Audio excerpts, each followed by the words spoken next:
प्रिय बंधुओं, जैसा कि हमने आपसे वायदा किया था कि हम आपको समस्त अयोध्या कांड एक की जो कथा है 1 घंटे से भी कम समय में आपको सुनाएंगे। इसको सुनाने का हमारा प्रयोजन यही था कि हम कथा दिखाएंगे में 1 घंटे में पूरा ना होता, तो हमने इसको ऑडियो क्लिप में सुनाएगा का जो है हमने आपसे वायदा किया है और मैं उसको पूरा करने जा रहा हूँ। आप स्वयं देखिए। तो आइए आप लोग अयोध्या कांड का संक्षिप्त जो है सारांश, जो कि 1 घंटे से कम समय में है भैया, इसको आराम से सुनिए। और जैसे जैसे आप ध्यान मग्न, अगर आप मेडिटेशन कर रहे हैं तो मेडिटेशन करते रहिए। जो भी आप जैसे भी हैं, जिस स्थिति में हैं, यदि आप जो है ध्यान से इसका श्रवण करेंगे तो समस्त अयोध्या कांड के पढ़ने जितना फायदा जो कथा है, इसमें जो भरत से विश्व भरण पोषण कर जोई है ना, तो जो भरत जी का जो चरित्र है उसके जो पुण्य है हमें प्राप्त होते हैं। भगवान श्री राम जी का जो आशीर्वाद है वो हमको पूरा पूरा मिलने वाला है। आइए हम इस कथा का प्रारंभ करते हैं। चूँकि अयोध्या कांड का प्रारंभ ही भगवान भोलेनाथ की वंदना से ही हुआ है, तो आइए अपने ही तर्ज पर एक छोटी सी वंदना से भगवान अयोध्या कांड का प्रारंभ करते हैं। आइए सुनते हैं।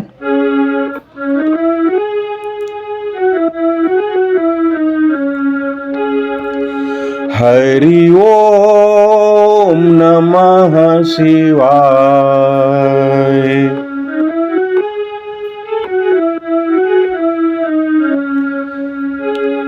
हरि ओम नमः शिवाय।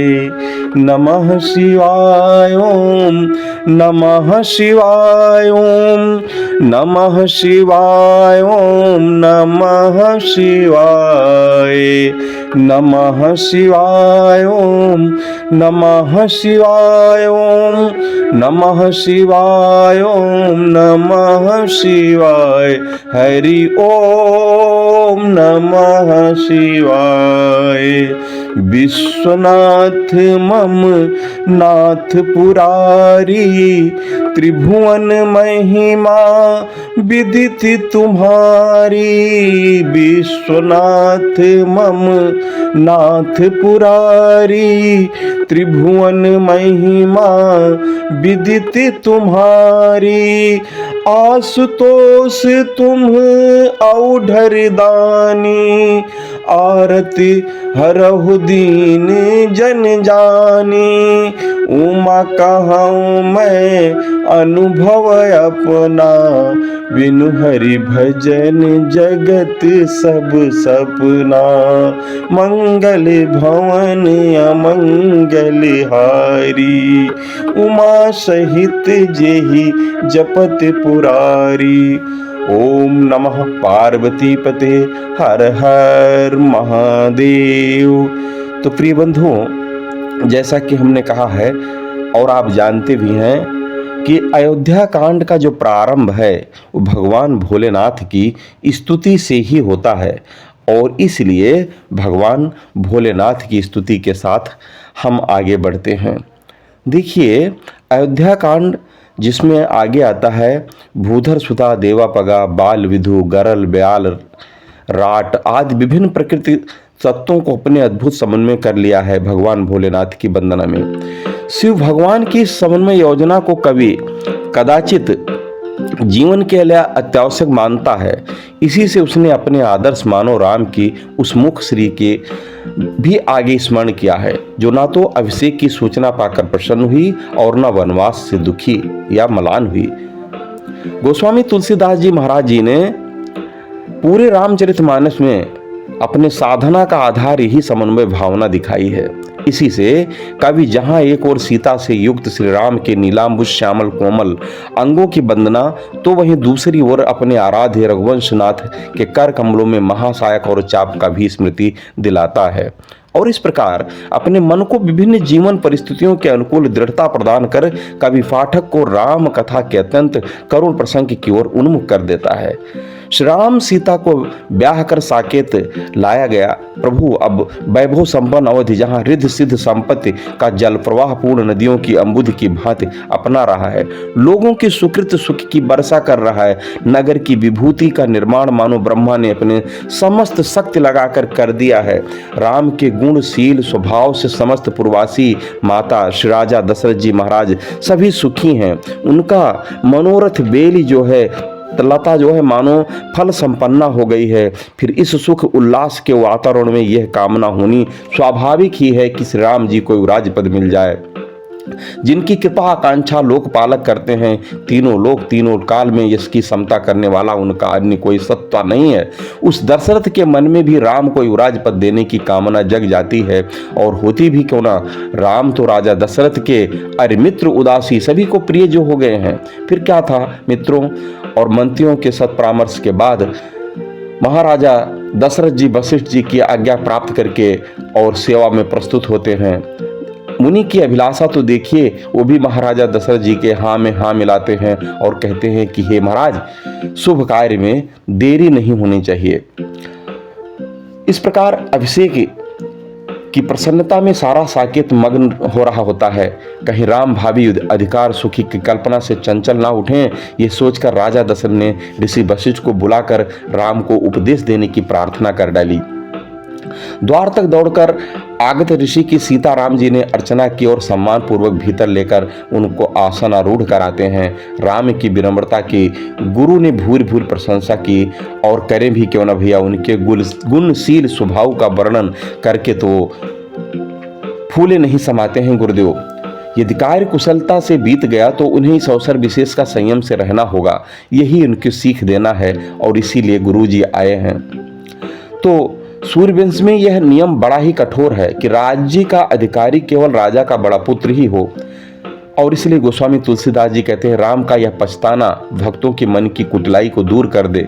इसी अवसर पर लक्ष्मण भी राम के पास आ जाते हैं। फिर सभी भरत के आ जाने की कामना करने लगते हैं। पूर्व का जन समाज तो राम सीता को सिंहासनस्थ देखने को ही उत्सुक है, पर राम का जन्म जिस कार्य के लिए हुआ था वह राजभोग से पूरा भला क्या हो सकता है। देवताओं को इसका आभास पहले ही हो गया था। विस्मय हर्ष रहित रामचंद्र की दुहाई देकर उन्होंने सरस्वती जी को इस बात के लिए बाध्य किया कि वह अवध जाकर राम राज्याभिषेक में विघ्न बाधा उत्पन्न कर दें।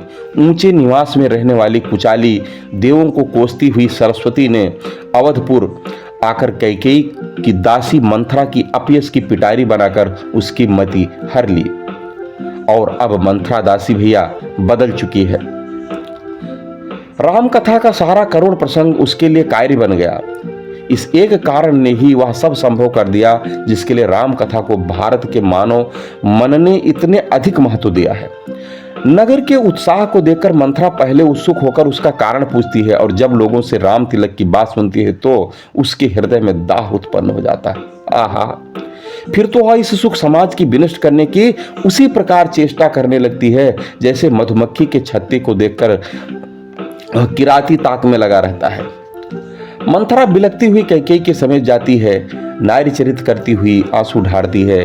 कैकेयी के पुनः पुनः पूछने पर भी वह अपना रोने का कारण बिल्कुल नहीं बताती। समय पाकर उसे यह सूचित कर देती है कि राम माता के अतिरिक्त इस समय किसी का कुशल नहीं है, क्योंकि राजा की कायरता का भी संकेत कराती है। भरत के विदेश जाने की भी सकारण घटना मानती है। कैकेयी यह सुनकर पहले तो बहुत ही क्षुब्ध हो जाती है, उसे घरफोड़ी तक कह डालती है, शांति भंग करने वाली दासी बताती है। यहाँ तक कि कैकेयी जी उन्हें घर से निष्कासन कर देने की भी बात कह डालती हैं। उन्हें विश्वास ही नहीं होता कि मंथरा इस प्रकार की बात किस कुटिलता बस कह रही है, और उसे यह विश्वास दिलाती है कि यदि राम का तिलक कल हो रहा हो तो वह मंथरा की मनमाना दान देगी। मतलब उस कैकेयी जी को विश्वास ही नहीं हो रहा है। राम के गंभीर व्यक्तित्व से वह परिचित ही थी, और स्पष्ट शब्दों में कहती हैं कि राम उस पर उतना ही स्नेह रखते हैं जितना कौशल्या या सुमित्रा पर। अपनी इसी विश्वास के कारण वह मंथरा से इस प्रकार दुखी होने का कारण पूछती हैं। मंथरा इस परिस्थिति से विचलित नहीं होती, अपने को कोसती हुई अपने दृढ़ गूढ़ कपट प्रिय वचन कहकर कैकेयी को व्यामोहित कर डालती है। राम राज्याभिषेक के पीछे वह एक कूटनीति जाल की कल्पना करती है और बुनती भी है, और उसकी कुरूपता का चित्रण बड़ी प्रभाव भाषा में कैकेयी के समक्ष करती भी है।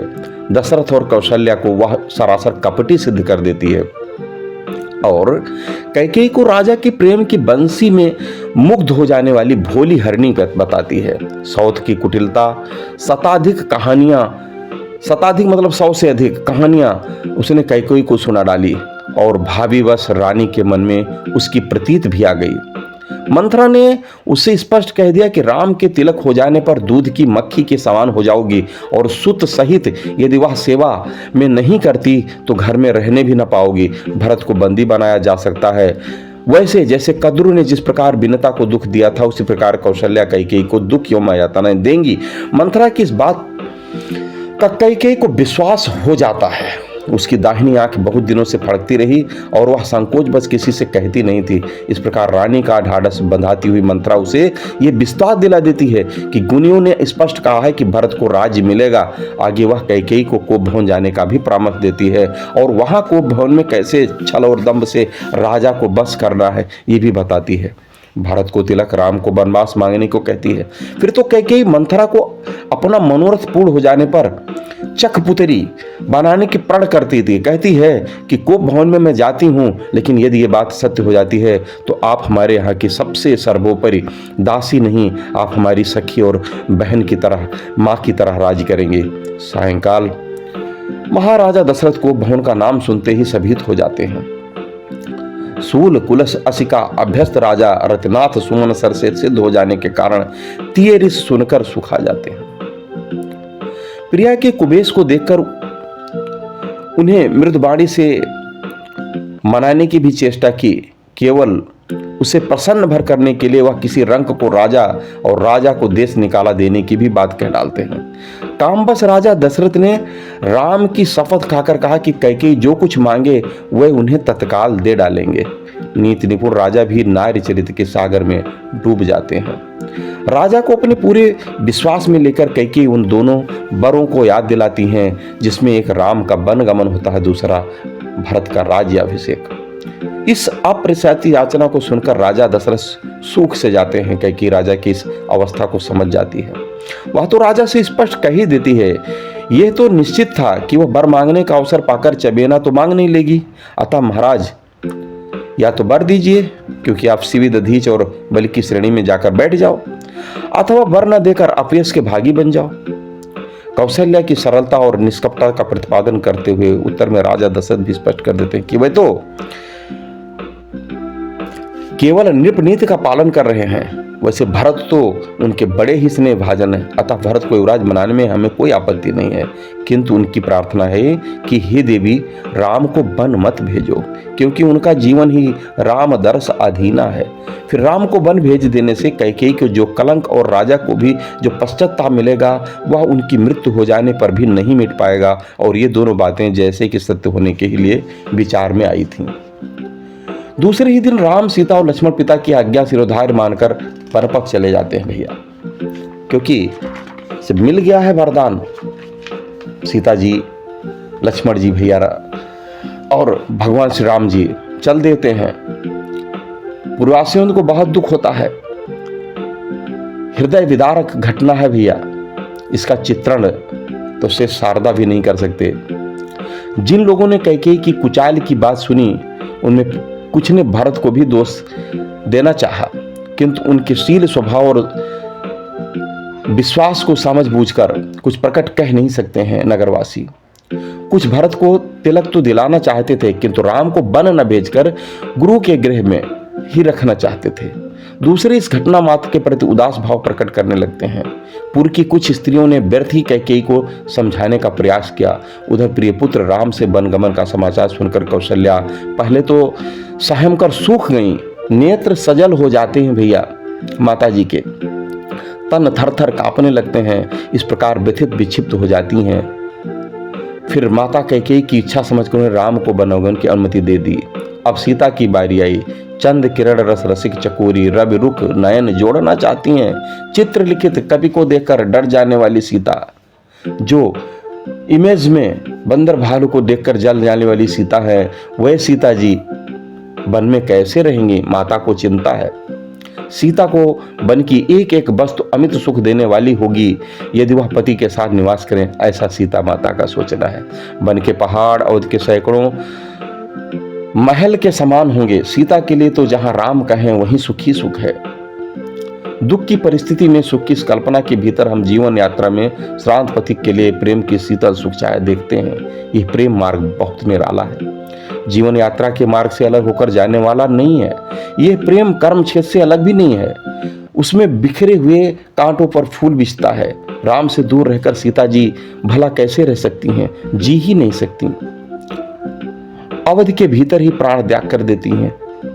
ऐसा समझ करके भगवान श्री राम जी उन्हें अपने साथ चलने की अनुमति दे डालते हैं। सासू भी उनने करुणाद्र नेत्रों से स्वीकृति दे दी, और जब राम तथा सीता बन जाने को प्रस्तुत हो रहे होते हैं तब भला लक्ष्मण चुप कैसे रहते? वह लक्ष्मण जो मन वचन और कर्म से राम के चरणों में रत हों, उसे राम छोड़ भी कैसे सकते? माता सुमित्रा ने भी लक्ष्मण को पिता और राम और माता सीता को अपने समान मानकर उनके चरणों में समर्पित कर दिया। माता कैकेयी के आदेश के अनुसार वह बलकल वस्त्र धारण कर मुनिवेश बनाकर सीता और लक्ष्मण साथ जनक जननी को प्रणाम कर राम महल से बाहर आ जाते हैं। फिर गुरु का सारा राज्य सौंपकर सबसे विदा मांगकर वन की ओर चल पड़ते हैं। भैया राम बिना अयोध्या की व्यथा का वर्णन बहुत ही मर्म स्पर्शी ढंग से भगवान श्री राम जी की कथा का वर्णन श्री तुलसीदास जी महाराज करते हैं। वह इनका वन का यात्रा का पहला दिन तमसा नदी के तट पर बीतता है। भावुक प्रजा को सोती हुई छोड़कर राम को सुमंत्र के साथ रथ पर चढ़कर आगे बढ़ चलना पड़ता है। श्रृंगेरपुर में निषाद राज गुह से भेंट होती है। इसके स्नेहपूर्वक व्यवहार आभार स्वीकार करके राम ने किसी सिंस पात्रों के नीचे सोकर रात काट दी। महल में सोने वाली माता सीता भूमि की सैया पर सोती देखती हैं। ऐसा देखकर किसके आंखों में आंसू और किसका हृदय द्रवित नहीं हो जाता। इस विषादपूर्ण वातावरण में कवि लक्ष्मण द्वारा निषाद को तत्व ज्ञान दिलवाकर हमारा परितोष करता है। फिर प्रभात होने पर सुमंत्र को भी राम समझा बुझाकर लौटा देते हैं। इसके अनंतर केवट को अपना चरणामृत देकर गंगा पार करते हैं। फिर प्रयाण की ओर होता है। किसी भाग्यशील वटतर रात काटकर फिर सभी प्रयाग के समीप आ जाते हैं। तीर्थराज में संगम पर स्नान कर वन यात्री भरद्वाज मुनि के पुनीत आश्रम में प्रविष्ट होते हैं। भरद्वाज ने भी जी खोलकर श्री राम जी का स्वागत करते हैं, उनकी याचना करते हैं। उनके कमल चरणों में उनका साहस ने बना रहे प्रयाग के बट तापस उदासी सभी राम के रूप के दर्शन करने आश्रम पर आते हैं। दूसरे दिन मुनि के 4 मार्गदर्शक बटुओं को लेकर वाल्मीकि के आश्रम की ओर भगवान श्री राम जी बढ़ते हैं। यमुना के तट पर पहुंचकर पूर्ववासियों के आग्रह पर अपनी कहानी सुनाते हुए पथिकों के न जाने कितने ही नेत्रों को तृप्त कर देते हैं। राम ने यहाँ गुह को समझा बुझाकर विदा दे दी, किंतु मार्ग के दूसरे पथिक तो मनाने से भी नहीं मानते। वन की भयंकरता का स्मरण कर किशोर यात्रियों को केवल नेत्र लाभ के लिए वे अकेला छोड़ना चाहते ही नहीं। राम को उन्हें लौटाने के लिए बड़ी ही प्रिय वाणी का प्रयोग करना पड़ता है। जिस ग्रामपुर अथवा मार्ग से दोनों वीर निकल जाते हैं, वहां के सभी बाल वृद्ध नर नारी अपने सभी गृह काज छोड़कर अपने दर्शन का लाभ लेकर के अपना जीवन सफल बना लेना चाहते हैं। कुछ तो नेत्रों के मग छवि को उर में लाकर तन मन वाणी से शिथिल हो जाते हैं। प्रेम की प्यास से थके समस्त नर नारी सौंदर्य का पान कर छक जाते हैं। भैया ग्राम बधभूटिनियां बड़ी ही चतुरता से सीता जी से राम और लक्ष्मण का परिचय पूछती हैं। माता भी बड़ी चतुराई से अपना परिचय देती हैं और कटाक्षों द्वारा जिस प्रकार सीता जी उनका उत्तर देती हैं, वैसा कल्पना विलास भारतीय साहित्य में अन्यत्र कठिनता से ही मिल सकेगा। लक्ष्मण का नाम तो सीता जी ने बड़ी ही स्वाभाविकता से ले लिया, किंतु जब भगवान श्री राम जी का परिचय कराना हुआ तो अत्यंत कलात्मक एवं स्त्री सुलभ पथ का अवलंबन करती हैं। अंचल से अपने बदन विधुयनी मुख को ढककर पिए की ओर देखकर भावों को टेढ़ी करके खंजन नेत्रों को तिरछे कर सीता जी ने ग्राम बधूटियों को बतला दिया कि राम उनके पति हैं। और इस प्रकार मार्ग के नर नारियों को सुख देते हुए तीनों पथिक आगे बढ़ते हैं। पीछे जन समाज विधि को दोष देकर पछताता और 2 बूंद आंसू गिरा गिरा कर अपने मन को उद्योग शांत कर लेता है। अनेक वनों, सरोवरों, शैलों को पार करते हुए ये तीनों पथिक वाल्मीकि जी के आश्रम में जाते हैं। मुनि के बार बार पूछने पर राम ने अपने वन प्रवास के समस्त कथा संक्षेप में सुनाई और मुनि से कोई उपयुक्त स्थान पूछते हैं जहां पर वो कुटिया बनाकर वहां पर आराम से रह सके। जनक नंदिनी सीता जी, भैया लक्ष्मण के साथ। राम के ब्रह्म तत्व को जानते हुए भी मुनि ने उन 14 स्थानों को बताया जहां वे नित्य ही निवास करते हैं। फिर भी नरतम धारण करने के कारण किसी न किसी स्थान विशेष पर उन्हें रहना ही होगा। अतः इस दृश्य से चित्रकूट सबसे उपयुक्त स्थान है। मंदाकिनी के पार्श्व में अनेक वन, शैल, मृग, विहंगों से घिरा हुआ चित्रकूट अत्रि आदि मुनियों की तपस्या भूमि भी है। राम के मन में यह भूमि बस गई। तब वाल्मीकि जी से विदा लेकर वह चित्रकूट आ जाते हैं। देवताओं ने कोल किरात का रूप धारण कर उनके पर्णशाला का निर्माण कर दिया। विभिन्न आश्रमों से मुनियों का समूह आता है। राम उन्हें साष्टांग प्रणाम करते हैं। यथायोग उनका सम्मान कर जप जग तप का मार्ग निष्कंटक कर देते हैं। उनके आगमन मात्र से ऋषि मुनि निर्भय हो जाते हैं। कोल किरातों का झंड उनके शक्ति सौंदर्य से आकर्षित होकर उन राजकुमारों की सेवा में जुट जाता है। सारी प्रकृति में उत्साह छा गया, उत्सव सा हो गया है। पुष्प बिना ऋतु के ही खिल उठे हैं। पक्षी कलरव करने लगे हैं और अपना सहज बैर भूलकर वन पशु इधर उधर मन मगन विचर रहे हैं। मंदाकिनी की भी भाग जग जाते हैं। सरस्वती जी, गंगा जी, यमुना जी, गोदावरी जी आदि उसके भाग्य की भूरि भूरि प्रशंसा करते हैं। चित्रकूट भी आज धन्य भाग हो गए हैं। प्रियतम राम, पर्णकुटी, कुरंग, विहंग आदि परिवार तथा सास ससुर जैसे मुनिवरों के बीच सीता को वन सैकड़ों अवध से बढ़कर प्रतीत होने लगा है। पारस्परिक प्रेम की रक्षा करते हुए ये लघु परिवार मर्यादित जीवन व्यतीत करता है। सभी एक दूसरे के भावों की रक्षा करते हुए अपने कर्तव्य की रक्षा करते हैं और चित्रकूट तक राम को पहुंचाकर अब गोस्वामी तुलसीदास जी अपनी लेखनी द्वारा पुनः अवध की ओर लौटते हैं। राम को पहुंचाकर निषाद जी राम जी को पहुंचाते हैं। जब निषाद जी भैया उनको लौटना पड़ता है, ये पल उनके लिए बहुत ही दुखद है। घर आने पर उसे पृथ्वी पर पड़े हुए व्याकुल सुमंत्र मिल जाते हैं। घोड़ों ने भी घास चरना छोड़ दिया है। दिन रात उनके आंखों से अनवरत अश्रु बरस रहे हैं। निषाद के बार बार समझाने पर सुमंत्र रथ की डोर संभालते तो हैं। अवध पहुंचने पर लोग राम के विषय में पूछेंगे, मैं क्या उत्तर दूंगा। यही सोच सोचकर सुमंत्र बहुत ही व्याकुल हैं और जब वे दिन रहते अवध आने के सुमंत्र का साहस तक नहीं कर पाते तो साँझ के समय वे अवध में प्रवेश करते हैं। जिन जिन लोगों को उनके आने का समाचार मिलता है वे व्याकुल होकर दौड़ पड़ते हैं और उसी प्रकार विक्षिप्त हो जाते हैं जैसे नीर के घट जाने पर मछली। राजा के समक्ष सरथ चरणों सुमंत्र पहुंच गए तो किंतु उनके बार बार पूछने पर भी सहसा कुछ बोल नहीं सकते। फिर कुछ धैर्य धारण करके सारी कथा संक्षेप में बताते हैं।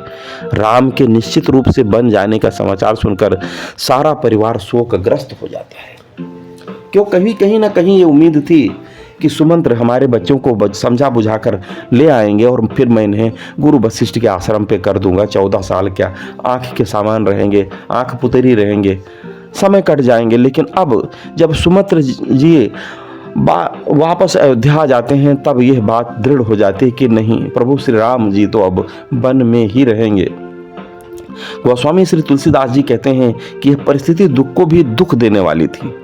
राजा तो कंठस्थ प्राण हो गए। उनकी मरण बेला देख कौशल्या ने धैर्य धारण कर कुछ संतोष देने की चेष्टा तो की कि बिना राम के वह जीवन धारण भला किस अवलंब पर करते। पुत्र वियोग में राम राम जपते जपते उन्होंने इस नश्वर काया का परित्याग कर दिया और इस व्यथा का चित्र गोस्वामी जी ने बड़ी ही करुण वाणी में खींचा है। अयोध्या कांड की करुणा विश्व साहित्य में बेजोड़ है। करुणा के इस प्रवाह में सारा अवध डूब सा रहा है। तभी वशिष्ठ जी आकर अपनी ज्ञान विज्ञानमयी वाणी से सभी को प्रबोध करते हैं। राजा का शव तेल से भरी नाव में रख दिया जाता है और भरत को बुलाने के लिए शीघ्र ही दूत भेज दिए जाते हैं।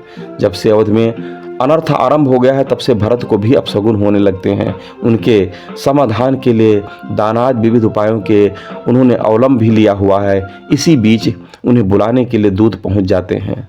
साकेत पहुंचते ही उन्हें सभी कुछ श्रीहत सा लगता है, जैसे कि यहाँ से लक्ष्मी जी अयोध्या छोड़कर चली सी गई हों। चुपचाप प्रणाम कर लोग उनका मार्ग छोड़ देते हैं। केवल कैकेयी ने आरती सजाकर उनका विशेष सत्कार किया। फिर घर का कुशल पूछने पर उसने सारी कहानी संक्षेप में कह दी। सारे अनर्थ का कारण अपनों को जानकर भरत की गलानी की सीमा नहीं रही। कैकेयी को उन्होंने बहुत खरी खोटी सुनाई। मंथरा की तो सोचिए सामत ही आ गई भैया। दुखी भरत को माता कौशल्या ने बड़ी सांत्वना दी और अपनी छाती पर वज्र रखकर कहानी कह डाली। इतनी दर्दनाक कहानी सुनकर भला भरत कैसे चुप रह सकते थे। पूरा रनिवास रो पड़ता है भैया। वशिष्ठ जैसे गुरु जो इतने धैर्यवान हैं वे भी रो पड़ते हैं। फिर भरत को समझाकर दाह संस्कार कराया जाता है महाराजा दशरथ का। इसके पश्चात स्मृति पुराण उपदेश देकर भरत को राजकाज संभालने का आदेश दिया जाता है। किंतु बड़ी ही विनम्रता से भरत भरी सभा में स्पष्ट कर देते हैं कि मेरी भलाई केवल सीतापति की सेवकाई में ही है, हमें सीतापति के अलावा कुछ नहीं चाहिए। और फिर सब लोगों ने भरत के साथ ही दूसरे दिन वन में सीताराम से भेंट करने का निश्चय किया। वे लोग फिर भगवान श्री राम को मनाने के लिए चल पड़ते हैं भैया। प्रथम दिवस तमसा के तट पर निवास कर सारा समाज गोमती और सई के तट पर विश्राम करता है और उसके बाद श्रृंगबेरपुर पहुंच जाते हैं। सैन्य सहित भरत को आते देखकर पहले गोह के उनके नीति पर संदेह होता है, किंतु जब वो भरत से मिलते हैं तो वो प्रेम का प्रवाह उमड़ पड़ता है। गोह ने सारे समाज को रहने का सुंदर प्रबंध कर दिया होता है। गंगा स्नान कर सभी अपने अपने डेरों में विश्राम करते हैं।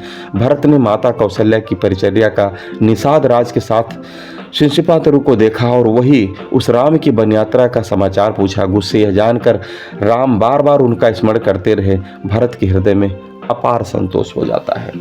दूसरे दिन जब नित्य क्रिया करके सारा समाज प्रयाग की ओर चलता है, भरत शत्रुघ्न निषाद राज के साथ नंगे पांव ही चलते हैं भैया। भरत की प्रेम की सराहना पशु पक्षी सभी करते हैं। त्रिवेणी ने तो गंभीर वाणी से उनके आगाध रामचरण अनुराग की प्रशंसा की और यह कह दिया कि उनको मनोरथ निश्चय ही पूर्ण हो। भरद्वाज मुनि ने भी उनकी प्रेम प्रशंसा की और यह निश्चय दिलाया कि राम को भरत के समान प्रिय कोई नहीं है। मुनि तो यहां तक कह दिया कि सभी साधनों का फल यह है कि राम, सीता और लक्ष्मण का दर्शन हो जाए, किंतु इस दर्शन का भी फल भरत का दर्शन है, ऐसा कहते हैं। प्रयाग के साथ ही हमारा भी यह परम सौभाग्य है जो हमने आज ही फल पा लिया। मुनि के आग्रह पर रिद्धि सिद्ध ने भरत का परम सत्कार किया। प्रातः जन समाज नित्य क्रिया करके चित्रकूट की ओर चलन होता है। भरत जहाँ कहीं राम के निवास को स्थान देखते हैं वहीं उनका अनुराग रोके नहीं रुकता। उनकी यह दशा देखकर सूर्यगण पुष्पों की वर्षा करते हैं, पृथ्वी कोमल हो जाती हैं, बादलों ने शीतल छाया ऊपर कर दी है और सुखद वायु का मंद संचरण हो रहा है। ऐसा सुख राम को भी नहीं मिला था मार्ग में जाते समय। मार्ग में भरत को जहाँ कहीं श्याम वर्ण की कोई वस्तु मिल जाती है वहीं वह राम के समान उससे प्रेम करने लगते हैं। यमुना को देखकर तो उनका विरह अत्यंत तीव्र हो जाता है। भरत के त्याग की प्रशंसा तो मार्ग की ग्राम बधूटियाँ भी करती हैं, जिन्हें भरत को की सेना देखकर भी संदेह नहीं होता है। आपको पता है भैया, भगवान सदैव भक्त की लाज रखते हैं। तो देखिए, ये संसार भगवान के द्वारा चलायमान है। श्री राम जी गए तो अपना कठिन भूमि कोमल पदगामी कठिन भूमि से यात्रा किए हैं। कांटे भी लगते हैं। माता जी उन पर, सीता जी उनको पंखा झलती हैं, जल पिलाती हैं। लेकिन जब भारत के आने की बारी आई तो उन्होंने मानसिक आदेश दिया, भैया अपने सभी शक्तियों को। पृथ्वी कोमल हो जाती है, बादल शीतल हो जाते हैं इत्यादि। अब कुछ दूर जाकर निषाद से चित्रकूट गिर की ओर संकेत होता है, जहां अवध के दो वीर सीता के साथ निवास करते हैं। भरत के साथ सभी ने उस गिर को दंडवत प्रणाम किया। भरत का प्रेम तो अगाध था ही, कोई इसका वर्णन नहीं कर सकता। फिर 2 कोस की दूरी चलकर मार्ग में रात बिताकर दूसरे दिन सभी चित्रकूट के समीप पहुंचते हैं। उधर राम ने भी भरत के आने का स्वप्न देखा था। प्रातःकाल स्नान कर ऋषियों के साथ वो बैठे ही थे, तभी आकाश में उड़ती हुई धूल दिखती है। एक किरात ने आकर सूचना दी कि हे प्रभु, भरत चतुरंगी सेना के साथ इधर आ रहे हैं। राम तो संकोच में पड़ गए, क्योंकि वे भरत के स्वभाव से पूर्णतः अवगत थे, किंतु लक्ष्मण को उनके इस आचरण पर पूर्ण संदेह हो जाता है। भरत के ससैन्य आने का उद्देश्य क्या सकता है, ये सोचकर लखनलाल जी काफी हतोत्साहित हैं। राज्य और प्रभुता पाकर किसे राज्य का मद नहीं हो जाता। नहुस और वेन तो इसके प्रत्यक्ष ही प्रमाण है। कहीं भरत को भी ऐसा तो नहीं हो गया, ऐसा लक्ष्मण जी सोचते हैं। यदि यह बात सत्य ही हो तो क्या लक्ष्मण के पास भरत के लिए कम उपचार है? भरत और उनकी सेना का वह कैसे ही रणखेत में निपाट कर देंगे, जिस प्रकार मृगराज करी निकर को और बाज लवा को। और जब लक्ष्मण बड़े रोष से प्रलाप करने लगे, तब आकाश मुड़ी हुई कि उन्हें भरत पर इस प्रकार संदेह नहीं करना चाहिए। सहसा करके जो पीछे पछताते हैं उन्हें पंडित बुद्धिमान नहीं कहा करते। फिर राम ने भी लक्ष्मण को समझाया कि विधि हरि हर पद को भी पाकर भरत को राजमद नहीं हो सकता। लक्ष्मण, क्या थोड़ी सी खटाई से क्षीर समुद्र बिगड़ सकता है? नहीं ना। यह मंदाकिनी में स्नान करके वहां समस्त समाज को छोड़कर भरत जी भी गो के साथ चित्रकूट चल देते हैं। मार्ग में माता की करतूत याद याद कर मन में संकोच हो जाता है, किंतु उन्हें यह विश्वास था कि राम चाहे उन्हें मनिल जानकर छोड़ भी दें अथवा सेवक जानकर सम्मान दें, उनके लिए तो राम स्वामी ही हैं। मार्ग में भरत की प्रीति देखकर सारी प्रकृति उमंगित हो रही है। पशु पक्षी चहचहा रहे हैं, बेल बिटप नए नए पल्लव पुष्प से संकलित हो रहे हैं। देवता उन्हें भाग्य की सराहना करते हैं। भरत राम के समीप पहुंचकर लकुट की भांति भैया भूतल पाहिनाथ की पाय गोसाई भूतल फरो लकुट की नाई पड़ जाते हैं, दंडवत प्रणाम करते हैं। लक्ष्मण ने प्रीत पहचान ली और तुरंत ही राम से निवेदन किया। बड़े भाई ने दौड़कर छोटे भाई को गले से लगा लिया। इस मिलन की प्रीति का वर्णन कवियों का समूह भी मिलकर अगर करे तो हो नहीं सकता। बिना कुछ कहे और बिना किसी से कुछ पूछे प्रेम भरे सभी एक दूसरे से मिल रहे हैं। मन संकल्प विकल्प से हीन हो गया है। बड़े धैर्य से केवट राम को अवधवासियों माताओं एवं ऋषि मुनियों का आगमन समाचार दिया। शत्रुघ्न को सीता जी के समीप छोड़कर राम तुरंत ही गुरुजनों की ओर दौड़ते हैं। कवि ने बड़ी मार्मिकता से राम के इस मिलन का चित्रण किया है। प्रथम गुरु से मिलकर फिर एक साथ ही राम एक क्षण में सब पूर्ववासियों से मिलते हैं। सबकी भाव रक्षा करते हुए पुनः माता के पास जाते हैं। सबसे प्रथम कैकेयी से मिलते हैं, देखिए भैया, और तत्पश्चात वे सभी माताओं से मिलते हैं। यथा योग्य सबके रहने की व्यवस्था कर ब्राह्मण मंत्री माता गुरु तथा कुछ चुने लोगों के साथ तीनों भाई पवित्र आश्रम की ओर चले आते हैं। यहाँ सीता ने अपने पूज्य जनों के पद छूकर आशीर्वाद लिया। चित्रकूट की इस मिलन में बड़ी करुणा है। दशरथ के मृत्यु का समाचार पाकर परम धैर्यवान राम के हृदय से भी करुणा की धारा फूट चलती है। कभी दुखी नहीं होने वाला दुखी होता है, कभी सुखी होने वाला इंसान भी दुखी हो जाता है। सारा रनिवास सीता लक्ष्मण भरत आदि पुरजन तो आंसुओं की बरसात में डूब जाते हैं।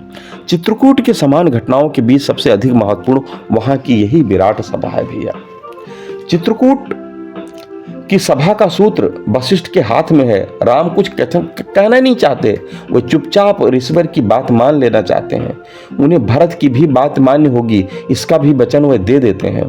भरत को तो पहले अपनी सफाई देनी पड़ती है, फिर अपनी स्नेह भरी वाणी में वे 3 प्रस्ताव रखते हैं। नंबर 1, या तो राम के साथ वे वन को चले जाएं और सीता राम तथा लक्ष्मण साकेत लौट जाएं। नंबर 2, अथवा लक्ष्मण और शत्रुघ्न घर को चले जाएं, वन में भरत राम का साथ दें, अथवा सीता राम, ये नंबर 3 है, सीता राम अयोध्या लौट जाएं और वन को तीनों भाई चले जाएं। भरत के इस 3 प्रस्ताव पर पूरा विचार नहीं हो सकता था। तभी जनक जी के आने की सूचना मिली। सभा यहीं समाप्त हो जाती है। कुछ दिनों तक जनक जी से लोग भेंट करते रहे, अपने रोते रहे और उनकी सुनकर पछताते रहे। कुछ समय उपरांत पुनः दूसरी सभा बुलाई जाती है। भरत ने बड़ी ही मधुर वाणी में अपना पक्ष सबके समक्ष रखा। उधर राम ने उनकी प्रीति की रक्षा करते हुए रघुकुल की सत्यता के लिए प्राण त्याग कर देने वाले नीति की दुहाई दी। जिस पिता दशरथ ने अपनी सत्य की रक्षा के लिए तुच्छ प्राणों की तृणवत त्याग दिया था, क्या उसका उल्लंघन सत्यसंध राम को स्वयं करना होगा? भरत में भी यह साहस नहीं कि वह सत्यव्रत पिता की बात टालें। अतः सभी इसी बात पर तैयार हो जाते हैं कि राम के अभिषेक के लिए लाया हुआ तीर्थ का जल, जितने सारे तीर्थ हैं, चित्रकूट में कहीं सुरक्षित से रख दिया जाए। साथ ही उस सभा में यह भी निर्णय होता है कि भरत अवधि भर अवध की रक्षा करें। उनका मार्ग वशिष्ठ और जनक आदि गुरु ऋषिगण बहुत ही सुलभ कर देंगे। राम की खड़ाऊं, राम की पावरी भरत की इस तपस्या की साक्षी रहेगी और इसके उपरांत वहां की सभा समाप्त हो जाती है। विदा की बेला आती है भैया। भर भर भुजाओं से लोग एक दूसरे को भेंटते हैं। भरत राम के मिलन का वर्णन हम आपको कुछ मिनटों में तो सुना ही नहीं सकते। जब गोस्वामी तुलसीदास जी ने इतना बड़ा कांड लिखा तो उनके कांड को हम संक्षिप्त कर कर आपके पहुंचा रहे हैं। यही हमारी धृष्टता है भैया। अब आगे जनक और वशिष्ठ भी उनकी सराहना करते नहीं थकते हैं। राम और भरत एक दूसरे से विदा लेकर भारी हृदय से अपने अपने पथ की ओर चल पड़ते हैं। भरत, कौशल्यादि माताएं, अवध के पुरजन, यहाँ तक कि ऋषि वशिष्ठ और योगराज जनक सब का जी भर आता है। थोड़े शिथिल से चले जा रहे हैं। सीताराम का वियोग सभी को अखर रहा है। उधर वटछाया पर बैठकर राम सीता भी प्रिय परिजन के वियोग में दुखी हो रहे हैं। साकेत पहुंचकर गुरु की आज्ञा से भरत ने प्रभु की पादुका को सिंहासन पर बिठाया। स्वयं भरत ने नंदीग्राम में अपना निवास स्थान बनाया। ऋषि धर्म का पालन करते हुए भरत राम के न्यास की रक्षा करने लगे। और गोस्वामी तुलसीदास जी ने बड़े ही सुंदर चौपाई में कहा है कि भरत रहन समुझन करतुति, भगत बिरत शुभ विमल विभूति, बर्रत सकल सुकब सकुचाही, शेष गणेश गिरा गमुनाही। भरत प्रभु की पावरी की नित्य पूजा करते हैं और उसकी आज्ञा मांग मांग कर भैया राजकाज चला रहे हैं। और कहा भी गया है कि लखन राम सिय कानन बसहीं, भरत भवन बस तप तन कसहीं। सचमुच भरत का चरित्र परम आदर्शमय है और उनके इस चरित्र का गान करने के लोग भौरस से विरत प्राप्त कर लेते हैं। और इस प्रकार से हम अयोध्या कांड का सारांश जो आपके समस्त लगभग 38 मिनट में लेकर आए हैं भैया। उम्मीद करते हैं कि आप लोग इसको सुनेंगे, रोज सुनेंगे और सुनकर भरत जी, भगवान श्री राम जी के, लखन का, माता सीता के अनुकंपा को प्राप्त करेंगे। और हमारे भी चैनल को सहस्र सब्सक्राइब भी करेंगे और शेयर भी करेंगे ताकि ये कथा घर घर तक पहुंच जाए। हमारी कथा को संक्षिप्त बनाने का 2 उद्देश्य है। एक, कम समय में आप समस्त अयोध्या का सारांश मैं आप तक पहुंचा सकता हूं। और दूसरी, आजकल के जो बच्चे हैं भैया, पढ़ने कॉन्वेंट स्कूल के बच्चे, वो भी अपने संस्कार से, सनातन धर्म से, भगवान श्री राम से, हमारे राम राज्य से अवगत हो सकें। और इसीलिए भैया अगर आप कथा सुनते हैं तो अपने मनपसंद का तो कैप्शन आ गया है। आप हिंदी में सुनते हैं तो हिंदी सेलेक्ट कर लीजिए, अंग्रेजी में सुनते हैं तो अंग्रेजी, नेपाली में सुनते हैं, आप जो भाषा में सेलेक्ट करेंगे उसका ट्रांसलेशन भी हो जाता है। तो आइए प्रेम से बोलते हैं, श्री रामचंद्र चरणों शरणम प्रपद्ये।